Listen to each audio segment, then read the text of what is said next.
नमस्कार किसान भाइयों, आज की वीडियो में भी मैं गन्ना पेड़ी के बारे में ही बात करूंगा जो किसान भाई पोगले छोड़ रहे हैं। कल तो मैंने एक खेत दिखाया था जिसकी जड़ से कटाई हुई थी। तो मुसीबत जहां पोगले छोड़ रहे हैं वहां पर भी बहुत ज़्यादा मुसीबत है। अब वो मुसीबत तो यहाँ भी है जो मैंने बताई थी कि जो वो तितली है अंडे रख रही है, वो तो यहाँ भी रख रही है, यहाँ भी नुकसान करेगी। लेकिन इनमें जो पोगले छुटे हुए हैं, एक मुसीबत और भी है जो मैं आपको दिखाने वाला हूँ। ये देखिए, पत्तियों पर दो तरह के रस चूसक कीट आपको नजर आएंगे। देखो, ये बहुत ज़्यादा मात्रा में है, ये दिखाई दे रहे होंगे इस तरीके के। देखो, ये उड़ते हैं। ये दो तरीके के हैं, एक तरीके का तो दिखा दिया, मैं एक तरीके का आपको और दिखाने वाला हूँ।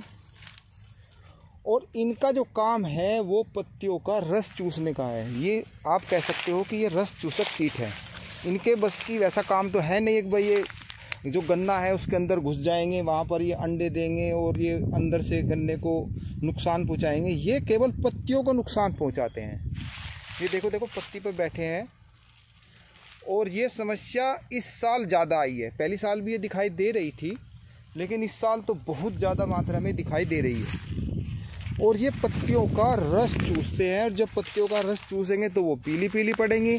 नीचे से वो भोजन ग्रहण नहीं कर पाएंगी, क्योंकि भोजन तो पत्ती बनाती हैं। तो जड़ों के माध्यम से जो नीचे ज़मीन में हम पोषक तत्व डालते हैं, खाद डालते हैं, DAP डालते हैं, वो नहीं ले पाएंगे। क्योंकि जब पत्ती का क्लोरोफिल ख़त्म हो जाती है तो वो क्या करेगी, धूप की रोशनी में जो भोजन बनाती है वो नहीं बना पाएगी, क्योंकि पत्तियों का रस ही नहीं है। अब ये देखो, मैं यहाँ पर दिखाऊं, इस पत्ती को देखो, उन्होंने यहाँ पर ज़्यादा खाया होगा तो इस तरीके से, इसी को अल बोलते हैं कि अल लग रहा है।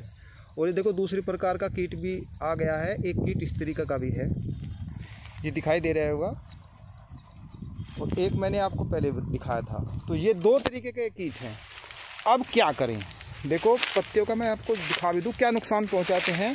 देखो, यहाँ पर ये ज़्यादा लगे होंगे तो अभी शुरुआत है, तो इस टाइप का पत्तियाँ सारी हो जाएंगी यदि इनकी रोकथाम नहीं करेंगे। तो ये पत्तियाँ इस तरीके को जाएंगे। यहाँ पर ये कीट भी हैं, बिल्कुल आपको स्पष्ट दिखाई दे रहा है। तो इसी को अल बोलते हैं कि भाई अल लग रहा।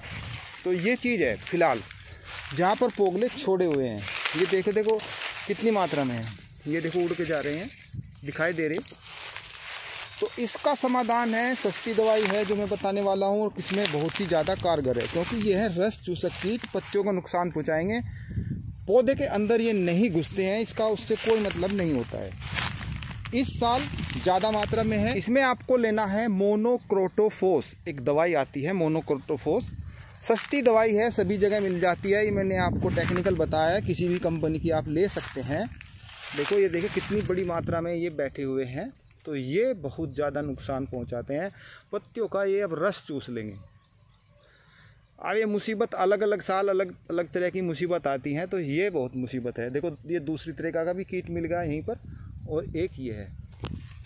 अब इसके लिए आपको मोनोक्रोटोफॉस जो मैंने दवाई बताई है, आधा लीटर 5 बीघे में 1 एकड़ में, और इसके साथ में आपको क्लोरोपाइरीफास वो भी आधा लीटर लेनी है। दोनों दवाइयों को मिलाकर पत्तियों पर अच्छी तरीके से स्प्रे कर दे। स्प्रे तब करें जब पत्तियों पर नमी न हो। तो ऐसा होने से क्या होगा कि इसमें जो मैंने ये फोस की दवाई है, जैसे मोनोक्रोटोफॉस है और क्लोरोपाइरीफॉस भी है, तो ये गैस भी बनाती हैं। और तो एक तो गैस से मरेंगे, और दूसरा जो पत्तियों पर इसका असर जाएगा, यदि ये पत्ती पर बैठते हैं, उसका रस चूसते हैं, तो भी ये मरेंगे। तो दोनों तरीके से ये मरेंगे। साथ ही साथ इसमें जो मैंने आप कल दिखाई दी तितली है, और वो अंडे भी दे रही है, और वो भी, उसका भी खात्मा हो जाएगा। तो इस तरीके से ये मैंने दवाई थोड़ी सी इसमें हट के बताई है। तो ये दवाई दोनों में काम करेगी, उसमें भी काम करेगी जो सुंडियाँ बनती हैं, और ये जो मैंने दो दवाई, ये जो रस चूसक कीट है, इसमें भी काम करेंगी। तो इनका आप इस्तेमाल करें तो आपके जो पोगले होंगे वो हरे भरे होंगे, और आगे आने वाली नुकसान आपको उठाना पड़ेगा उससे आप बच जाएंगे। फिर मिलते हैं, तब तक के लिए सभी किसान भाइयों को नमस्कार।